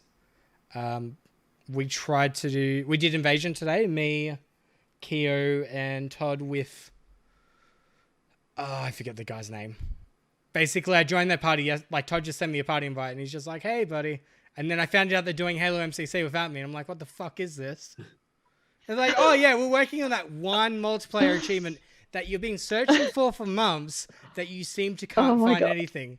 And I'm just like, you motherfuckers, if I had gone like 2 weeks past, found out that you all had this achievement, I would have single-handedly went and killed each one of you. I mean, in a video game.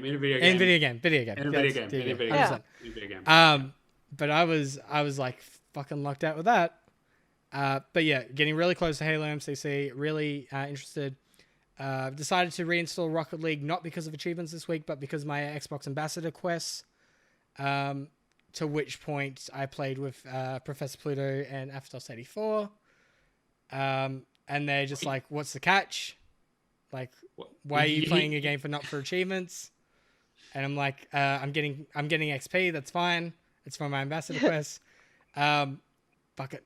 We played 8 matches last night, and we won everything except for 1. Yeah, you see, this is what I thought you were talking about when you said Aftos was driving you up the wall. Yeah. It was a very fun game, and then I knew how addicting this was, so I decided to delete it again after, because it Oh no. give me title updates. Don't just get me back into fun games for like the sake of fun. Like, what the fuck is this? What is fun? What is fun? I've never heard of it. But the best game that I played all week is Death's Door. Yes, I'm very excited to hear about this. As you can see from this background, so Death's Door is you're playing a crow that basically goes out. How do I explain it? You're working as a crow for this bureaucracy that's going out and collecting souls and bringing them back. Then you get put into this other portal into another world, and then there's like a little bit of backstory. I won't get too deep into it because I don't think it's come to its full conclusion yet. So not everything's clicking into place for me yet. Right. Combat is amazing. Style is amazing. Music is amazing. It has those kind of roguelike, like, it's not roguelite, it's more Metroidvania in an aspect of going back to older areas with new abilities. Mm-hmm. But it has like a roguelike feel to me. How so? Like in those like top-down kind of hack and slash kind of roguelike. Oh, okay, so it's like it's like isometric, right? Yeah, those isometric kind of. Yeah, couldn't think of the word. Just that kind of style to it. Mm-hmm. But just like I've gone up against 2 of the bosses. The first one was this massive witch with a cauldron that just jumps around. The attack patterns of all the bosses are very unique in their own way. Nothing feels like too repetitive. Everything. All right. I was trying to think of a good comparison in terms of a game, and then I went, yeah, roguelike. That's great. No, it does not compute in my head. I'm trying to think of a good comparison in terms of gameplay. If like that kind of hack and slash element, like Going Under has.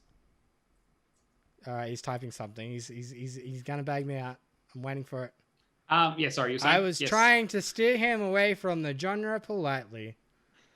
Yeah, Diablo is probably a good comparison. That's fair. Yeah, like when I was watching footage of this, it reminded me a lot of Bastion. Yeah, actually, Bastion's a good one too. That's sort of so like they're quite close and like a lot of like moving, a lot of frenetic movements and quite a lot of like in terms of the combat, like you can roll and stuff, right? Yeah. Acid Nerve is is the developer and Devolver is the publisher. I'm just trying to think what else to mention. I can't recommend it enough, but it's mainly because this is the kind of indie play style that I like these days. Like games like Going Under, games like Death's Door, that's the kind of like hack and slash isometric Metroidvania, roguelikes, those kind of games that I'm enjoying so much of late that are hitting Game Pass. That sounds like a winner to me, because the one thing I hate is roguelites, but all that other stuff is clicks. So if But, it's like, not a roguelite at all, then great. I was going to say, in terms of like Metroidvania, it has like just enough content that it doesn't feel... You know how like most Metroidvania just feels repetitive, like it's just... You're just going on a collectathon. Yeah, kind of, yeah. Like how often have you died? Is my question. It's not easy, but it's not... Like, okay, so... You know, Costume Quest 2, how you have the candy corn achievement for carrying the specific hat through the game.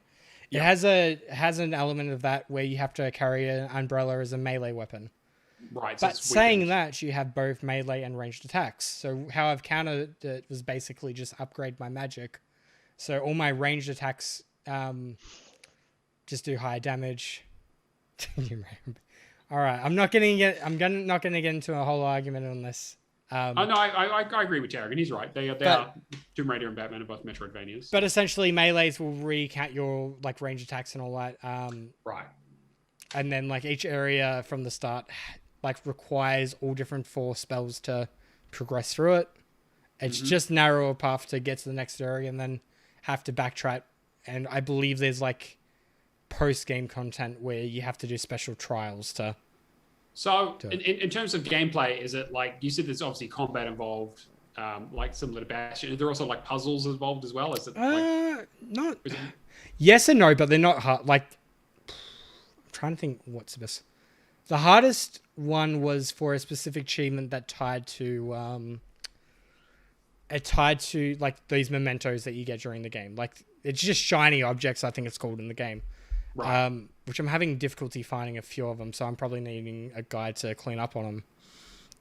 But I know that one of them in particular has the solution for this. The grandson of the witch is a pothead. Like, literally has a pot for a head. Yep, cool. And he, like, follows you around and, like, does this... like, when you kill each major boss, does this, like, little... conversation, as well as the Gravekeeper. It's such an amazing game. Okay, I'm gonna play it. Other than that, I just did your basic stuff like Cruise Brothers update. Did some Conan Exiles and just basically went to the last 2 achievements. Can't be fucked doing this anymore. Yeah. I just went, I'm gonna clean this up another time. It's just not worth it. Fair enough. But saying that, yeah, Death Store, highly recommend. Pick it up. I'm probably going to be swapping between a lot of indie games over the next few weeks, and everything is hitting Game Pass with Flat Sim, Psychonauts, Hades, Ascent. It's gonna be busy. When's the Junk come out? The Gunk? The Gunk, yeah, sorry. I think it got delayed. I don't think it's got a release date on it. Yeah. Okay. Yeah, definitely a good time. So how much score did you get this week then? I had it here. I think it was like 1,160 or something. 1,660. Okay, yeah. Cool. Nice. Charlotte, what about you? Yeah, what have you been playing, Charlotte? I've been rotating like 4 games this week. Like I said earlier, I was playing The Tourist last night, and I'm gonna play some more tonight to try and get that out of the way because it's gonna be pretty easy. What do you think of it? It's good. I really like it. Like, it's simple. The puzzles are quite fun. How do you find the mini games? Okay, two questions. How do you find the jumping platforms in the caves, and how do you find the mini games? In the monuments, irritating as fuck because I keep falling, and I'm like, "Are you?" I'm just up to the one where you jump on the glowing. The blue spears? balls. Is it the spear orbs things? Yeah. That's the worst one. That's the hardest one. Yeah, past that's fine. I've passed that already, so that took me you're like fine then. 10 minutes. And then I did the squares and like moving the squares, and once I learned like the pattern, it was fine. But like for me, it's hard for the first I'd say the first 5 minutes is really hard because I'm just trying to work it all out. As soon as I've learned the patterns, I'm fine. It's the same thing with the fact that I can solve a Rubik's Cube in under a minute and a half. I learned the patterns. So once I learn the patterns, I'm just done. It's easy. But with that game, it's like, it's repeating and then I'll jump and I'll fall and I'm like, shit. And then restart the whole level. Like that was the irritating thing about the mines, was having to go back and restart it from the top again. But once I'd learned where I could jump and fall down and it was safe, it took me like for a minute to get through it once I'd actually learned it. So it's not actually too bad. Yeah. Always. Alison in the chat's just suddenly throwing out that Rubik's Cube brag. Humble brag. Hey, I've got video footage of me doing it in under a minute and a half. But can you do it blindfolded? Probably not. Maybe? No. It would need to have like almost like a braille Rubik's Cube. I've seen. Yeah. I think I've seen somebody do it like 10 They seconds. can do it because you learn. But that's like photogenic memory, and you have to learn the exact patterns and look at it before you get blindfolded. Otherwise, no. Possible, yeah. Yeah. How do you know when you're done? You need to know where they are. Yeah, but it's like all they're doing is they're just learning, like literally they're looking at it and going start to finish in their heads and just follow it. That's all they're doing. We need puzzle simulation games. That's exactly what we need. That's what a puzzle game is a simulation. Oh, I'd do it. All right, what else? Double negative. Oh my god. I've also been playing A Plague Tale, which is great. Although the rats are terrifying. I think I'm halfway through. I'm just like taking my time and enjoying it because like it's just so much fun. I really like it. Like such a good game. It's a really good game. And you've I'm assuming you've got the because you're running on a Series X, it's in like really high frame rate. It looks really, really good. Although, well, it would if I was on a better TV instead of my tiny thing. Like, we got a question about TVs coming up. So yeah. I was gonna say, like with the update, did you have to like get it from like an Xbox One? Download it, do a save, spread across. No. Oh, that must be only on PlayStation, eh? Actually, I want to keep going. I want to go back to that though. There was a beautiful tweet that Xbox did this week that I just want to point out. Yeah. What? So yeah, you Plague Tale. Well, yeah. So it's really good. What do you? Any other thoughts on it? Once I got, because like the only part that I got stuck on was the first boss fight, and as soon as I got past that, I was fine. Everything else has been like pretty straightforward. For some reason, I'm just really bad at timing things, and like could not work out doing the slingshot after I'd like got him to like fall over, and then like I couldn't hit his back, so like that just stumped me for like about 3 hours, I think, which was really depressing. But other than that, like everything else has been pretty fine. The little puzzles are quite good, although I think I've missed something, so I'm going to have to go back through it again. But that's not a problem because I really enjoy it. Like when I'm enjoying the game, I don't mind that I'm going to have to go back through it again. It's the same thing. Like if I fall and have to restart something, or if I end up dying a whole bunch of times, like in Hades, I'm fine with it. Like I don't actually mind that part of playing games. That's why I like roguelites a lot, because the more I do it, the more I learn from it, and then I'm like, as soon as I've learned it, I'm good, and it makes it so much quicker. Like I'm so much faster at it once I've actually got it. Yeah, like that's so much easier. Yeah, but I've also been playing Yes Your Grace as well, which amazing, I've got to go. Yeah, I think I'm probably going to end up having to do another 2 run-throughs because I've ruined this run-through. That's always the risk. I'm really My biggest question for Yes Your Grace is like so you've done one full playthrough? Not quite. I've done. I think I'm. I've done the first big battle. Yep. There's obviously more. Yep. Yeah, I'm halfway. That's halfway. Yeah. So the big emotional twist halfway. You experienced that? Not yet. Okay. No, it's coming. But I know it's coming up because I'm like, so I don't care about spoilers. Oh, that game hit me like a fucking ton of bricks. Yeah. Yeah. So I'm prepared for it. I'm gonna. Yeah. I know it's coming. I'll let you know once I've done it. Okay. Yeah, but let's not spoil it for people. Yeah. No, I'm not gonna say it. I don't spoil for others. I don't care if people spoil things for me. I'm not that precious about it. And then I've been playing River City Girls, which I freaking love. Like it's so much fun.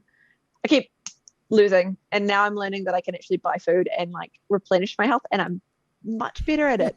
I have learned from my mistakes. I'm learning. Game mechanics that I didn't know about before. I know.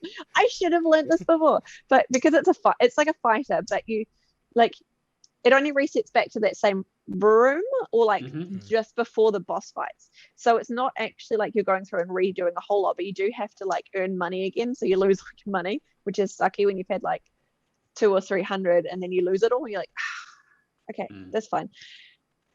Like once you learn the patterns, it's the same thing. Like it's just learning the patterns and then working through it. But like it's funny. Like the humor that's in it and the music's really good. Like I would totally listen to the soundtrack for this game outside of the game, like which doesn't normally, that's not me. I'll listen to like my other playlists more than like actual gaming playlists, and like this one I would listen to outside of the game. Like it's that much fun, and I love the art style. It just looks cool, and there's a second one coming next year. I'm like, I really like it. I'm actually really enjoying it a lot. It's on my 2 playlists for sure. I'm pretty excited because I saw you playing through it and it looks great. Yeah, and it's got couch co-op, so like I've been playing with 2 controllers, like sitting here, like trying to like, and I got the one achievement that I like. That's the rarest one that I have at the moment, which is really funny because I literally had to set it up myself and do it between like, which is it's a dodgeball one. So like one of the characters has to pick up the volleyball, and you're outside, and then you have to throw it and catch it with the other person. So you have to time it by like pressing one button on. Yeah. So I got that, which was cool. Yeah. Nice. So that's what I've been playing. All right. So that puts you at 890 for the week, which is pretty good. I wanted to quickly go back to that tweet. So yes, it just reminded me. Rejected names, quick resume. 1, fast play again. 2, unpause speedily. 3, which I feel like was stealing my original idea for the Lights, Camera, Action podcast. You leave your game, then come back later and start where you left off rather than booting up the game fresh. Hopefully they put that into an acronym because that's a little bit of a mouthful. Yeah. And really quick resume. Really quick resume. Right. That makes sense. All right. I haven't been playing a huge amount, but I played through The Tourist. I saw that it was leaving Game Pass and decided that's going to be the game. I'm not going to do Undermine because I'm not crazy, and I'm probably not going to do It Looks Below because it looks like shit. I'm not doing it. I'm buying. I don't play roguelites. I don't care. Kingdom Hearts 1. Yeah, I'm working on it. It's in there. You've also been playing it, so I suppose it's probably too small. I played through Ailment, which is that terrible shooter that looks like it's a mobile game, which I think it probably is. That took me like 20 minutes, 30 minutes. It was fine, whatever, 40 minutes. It was like, I also have been playing 5 Dates, the Wales Interactive FMV game. Jesus Christ, that's an awkward game. I feel so weird playing it. It's like, so. Have you been playing this by yourself? Or have you been playing with Allison? Both. Like Allison felt uncomfortable and like walked out of the room while I was playing it. She's like, "This is too cringe." I'm like, "Yeah, like no, it 100% is." Yeah. Are we saying on the same level of cringe as Shapeshifting Detective and their other stuff? No, it's more cringy than that. Okay. Like Shapeshifting Detective has like bad acting and kind of like hammy acting and stuff, which I'm like, it's fine. This is like people pretended to be flirty and kind of awkward, but also like if you make the wrong decision, they have to you have to say like something really fucking stupid. Like you're like, again, I'm no Casanova, right? I've been on a few dates in my time, but Jesus Christ, some of the things that they're like, oh hey, this is an option of something you can say to a woman. I'm like, are you kidding me? Have you seen Super Seducer? Like the clips it's not cool. It's not that okay. Super Seducer is a meme though. Like he leans into it as the meme. Like this is like it's all very genuine and like it just feels weird.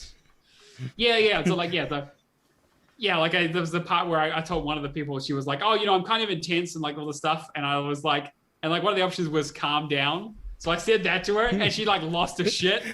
It was so awkward. Isn't that dating? Like, isn't that like dating 101? Don't ever tell a girl to calm down. Yeah, exactly. Unless you say no, but unless you say calm your tits, like that's fine. Okay, that's fine. They appreciate that. Yeah, exactly. Or you're being hysterical. They love that one. So it's like it's an FMV game. There's like 5 different people you go on dates with, and you're supposed to have like you try to get 3 successful dates with each of them. There's a TA walkthrough you can follow through. but it's just like, because like there's time between the decision making, there's a lot of awkward pauses. But the whole thing is that like the premise is that like you've signed up for like a Tinder style thing where it's video dates during lockdown, and you get like a list of 5 and you pick 3 of them. You go on 3 first dates, and then you pick 2 of them if they want to go on a date with you again. And then you pick 1 for the last date. The quickest way to do it is to pick 1 person and then just fuck up the dates for the other ones, so you don't have to try and redate them for the second and third ones. But it's fine. Like it's kind of awkward. It's a funny idea, and like I always like Wales Interactive when they kind of do weird F&V stuff, because it's something that you don't see a lot in the industry. But I still think late shifts their best. Late shift is probably their best. Yeah, you're probably right. Although I also like the Infectious Madness with Dr. Decker as well. What was the one that I was playing recently? Poe and Monroe. Yeah, that one's not too bad. It's very disjointed, but I did enjoy it. Oh, that's next on my list. Yeah. So I've been playing a little bit of that.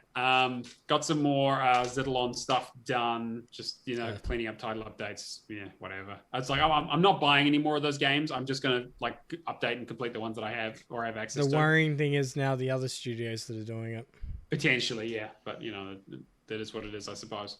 Yeah. You can just not play them, right? Yeah, but if I've already started... for series completions. It's fine. If I've already started them and they keep adding more achievements to them, I got to go back and get those achievements. Like I'm not going to try and start too many of them. It's more that's always been my thing with games. It's like I fucking hate when DLC comes out for stuff, because it's like, oh well, like I always feel like, well, do I want to play this now and risk them releasing some broken DLC that ruins my completion, or do I just want to wait and get the complete edition? And yes, Tarragon, yes, I really know I don't actually have to do it, but but then the main thing I've been wasting all my time with is Max Payne 3. Talking about going back to old games that probably should just be left in the past. God, yeah, okay. So for the last 3 weeks, I've been talking about this, where I've been grinding Max Payne 3, trying to get the level 50 achievement. They're shutting down the servers in September, and today I finally got it. I finally got it done. There is a... I need a clap button. Yeah, there is a level that is about 2 minutes long that you need to complete about 620 times to get from level 1 to 50. Thankfully, I already had a little bit of experience from grinding out the rest of the online achievements, but fuck me, was this a grind. I put way too much time into it. Like I got through like at least like almost 20 hours of podcasting and that kind of stuff just to clean this stuff up. So I got that done, and then Valak was nice enough to help me out with the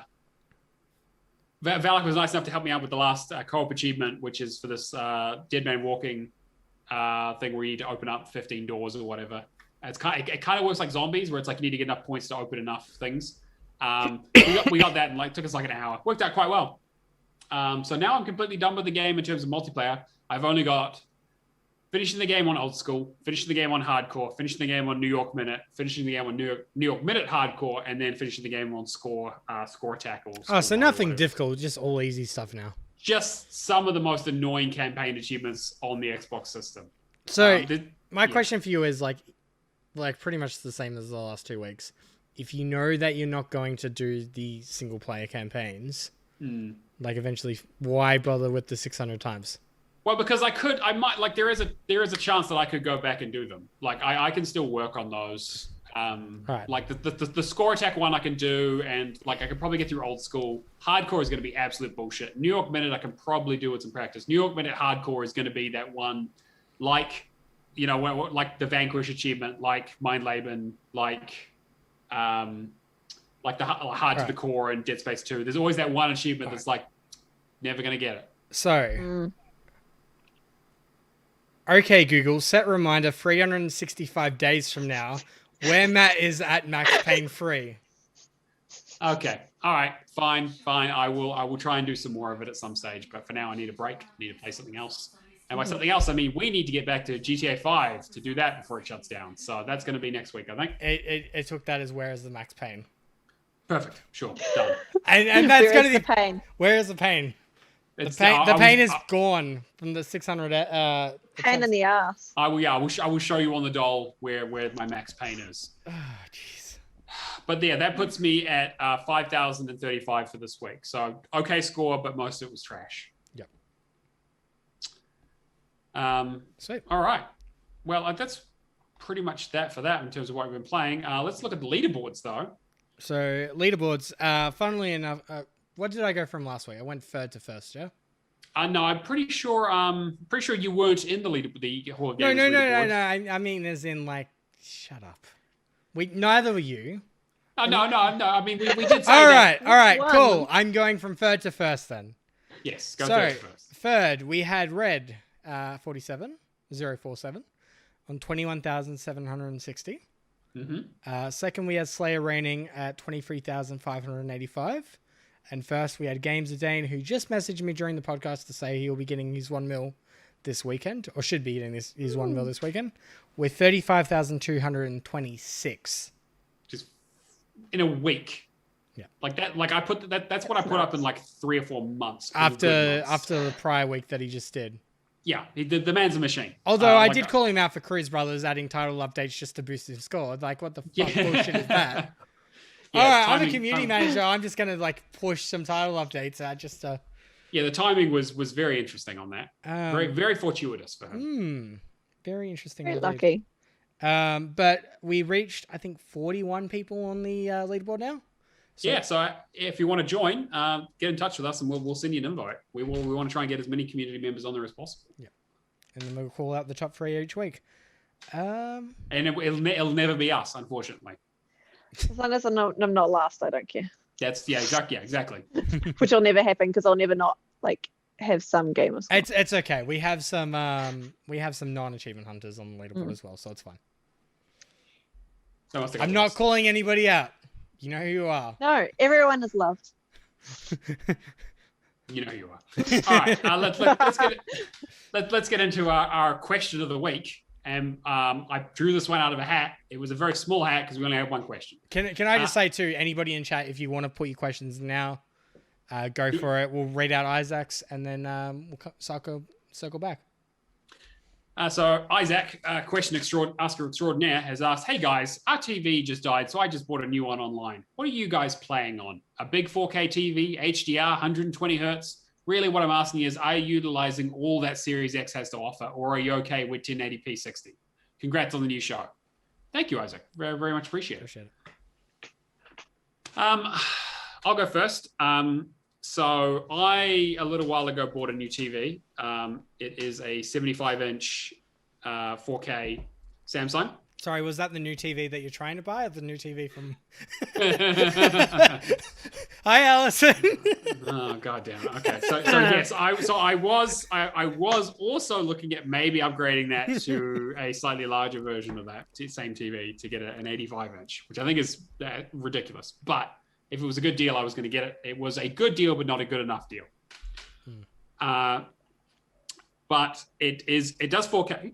But it only has it only has 60 hertz, so it only runs up to 60 FPS.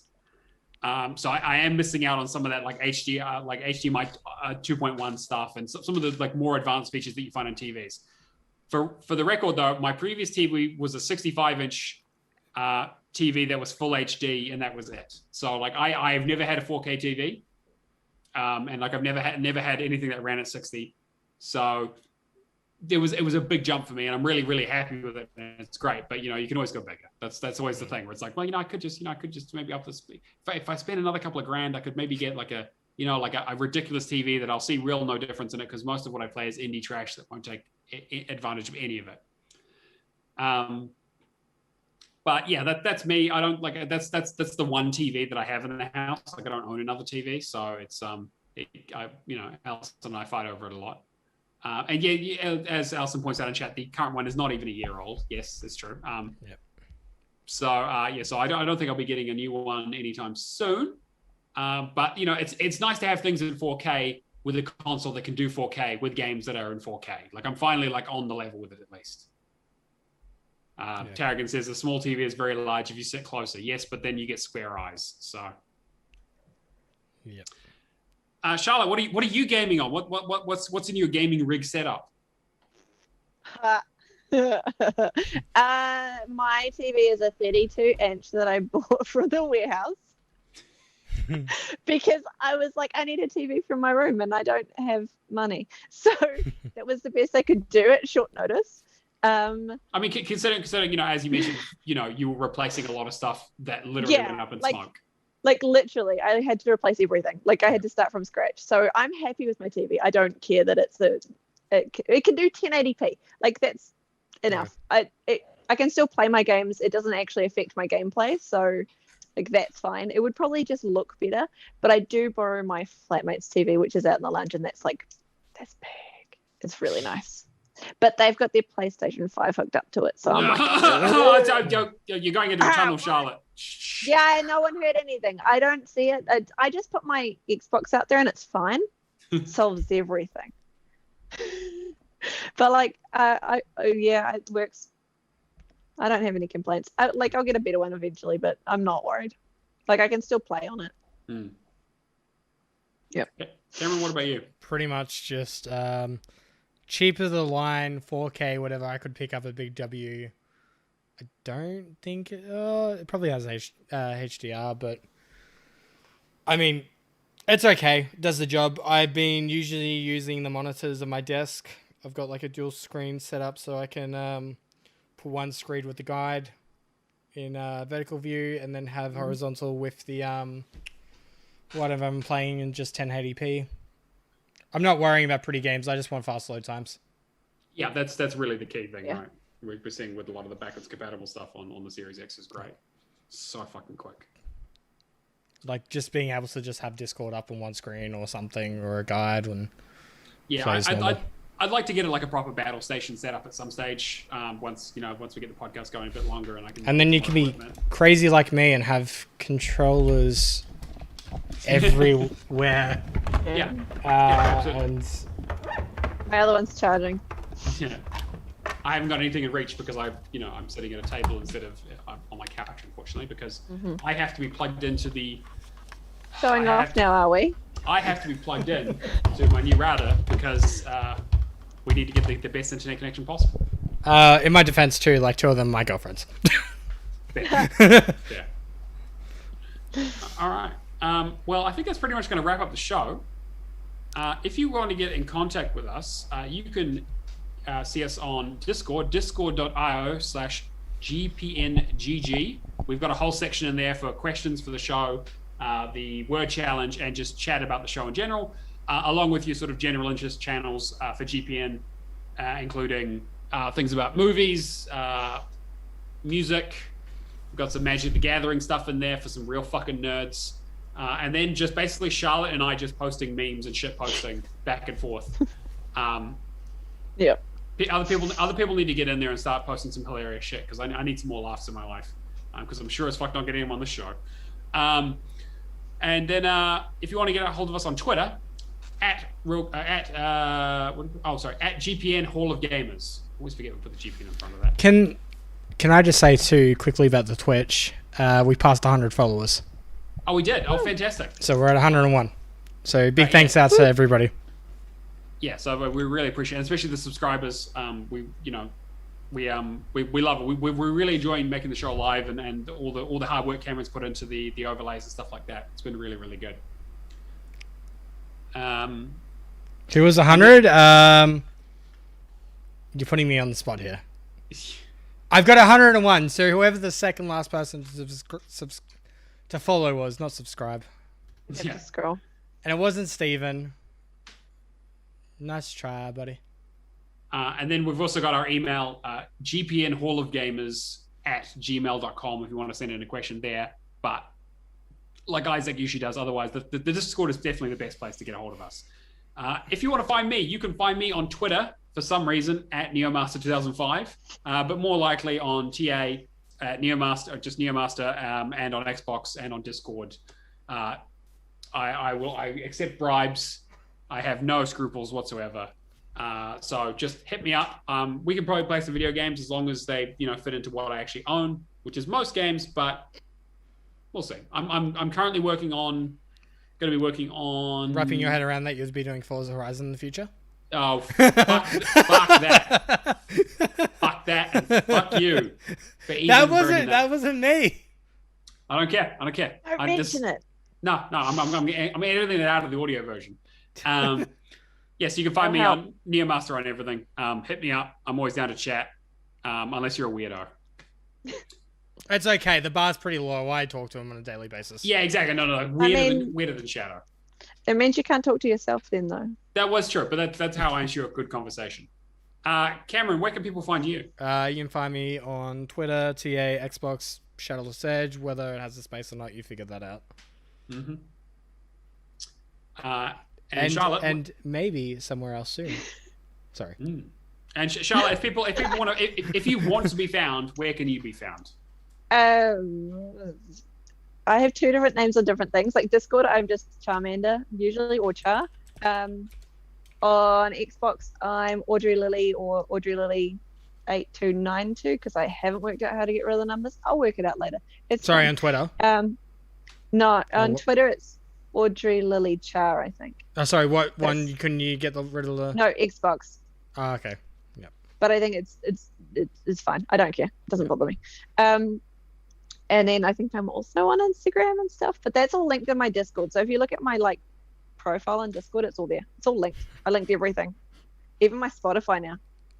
I didn't even know that. I'm like, okay, everyone can listen to my music. It's fine. Yeah, you guys could check out the Song of the Week playlist as I keep adding to it. Professor Pluto too. Yes, exactly. Tarragon. All right, and just want to shout out Carl Casey at White Bat Audio for the wonderful background music that they provide for the show, which we really appreciate. And I think that's going to wrap everything up. Thank you all for joining us. That's episode 002 of the Hall of Gamers. Have a fantastic week. We will see you guys next Friday. Peace. Bye.